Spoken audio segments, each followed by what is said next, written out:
A young man in a yellow t-shirt is sprinting full speed through a Bulgarian airport terminal. He glances over his shoulder, fleeing something off camera. He runs out the blast doors and is never seen again. In his wake, he left a medical examination room holding all of his earthly tethers. His backpack, his wallet, his cell phone, and his passport were all abandoned on the doctor's table. Lars was an experienced traveler. He knew that leaving these items meant he was stranded. The flight from that office suggests an immediate, overpowering fear. To understand why this footage shocked the internet, we have to look at his baseline. Lars Mittank was a 28-year-old precision mechanic working at a power plant in Germany.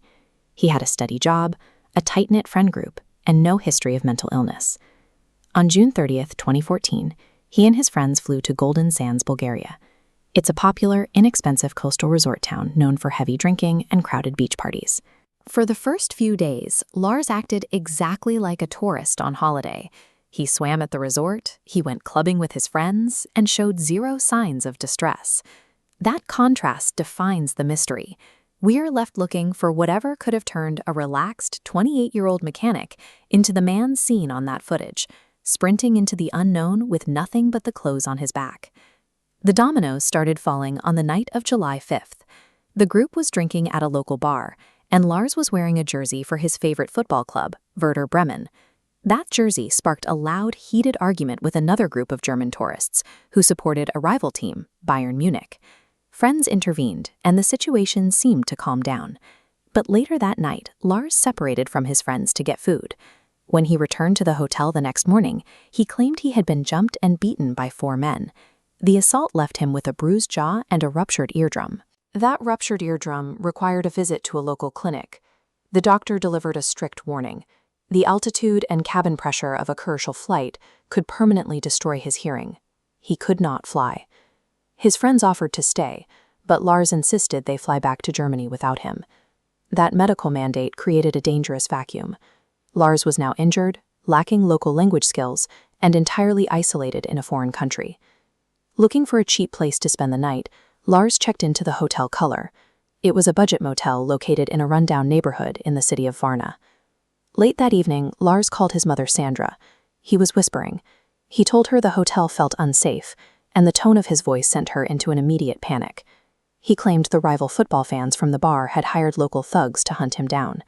He told his mother that 4 men were actively trying to rob or kill him, and demanded she immediately cancel his credit cards. At 1 a.m., Lars fled the hotel.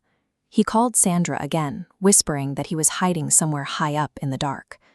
By 6 a.m., he managed to hail a taxi and arrived at Varna Airport, visibly terrified. He went straight to the airport doctor to get clearance to fly. During the exam, a construction worker entered the room. Lars began to tremble. He yelled, "I don't want to die here," and bolted for the door. If Lars was telling the truth, his actions were a response to a specific threat. He was injured, tracked by people who meant him harm, and trapped in a room with a stranger. Running was a survival instinct. But the physical evidence suggests a different internal state. Even before the fight, Lars's friends noticed he had completely lost his appetite and was acting withdrawn. And despite extensive checks, no security cameras captured anyone following him. Look at this medical interface tracking his diagnosis. To treat the ruptured eardrum, the hospital prescribed Lars a heavy dose of an antibiotic called sufprozil. While highly effective for infections, this specific class of antibiotics carries a rare side effect. In isolated cases, it can induce severe psychological reactions, including acute anxiety, paranoia, and auditory hallucinations. Alternatively, the physical assault itself may have been the trigger. A hard blow to the jaw can cause an intracranial hemorrhage, a slow, localized bleed inside the skull. As blood pools and places pressure on the brain over a period of days, it can trigger sudden, acute episodes of delirium and paranoid delusions. Whether triggered by a chemical reaction or a brain bleed, the result remains the same. To a mind experiencing a psychotic break, the threat isn't a theory, it's a physical reality. The final recorded image of Lars Mittank shows him jogging away from the airport terminal and scaling a tall, barbed wire perimeter fence. He dropped down on the other side and sprinted directly into a dense field of 6-foot-tall sunflowers, heading toward the adjacent A2 highway. This radar-style map tracks the local cell towers around Varna. Weeks later, telecommunications specialists reviewing the data found a discrepancy. Lars had left his phone in the doctor's office, but the device continued to ping local towers after he abandoned it.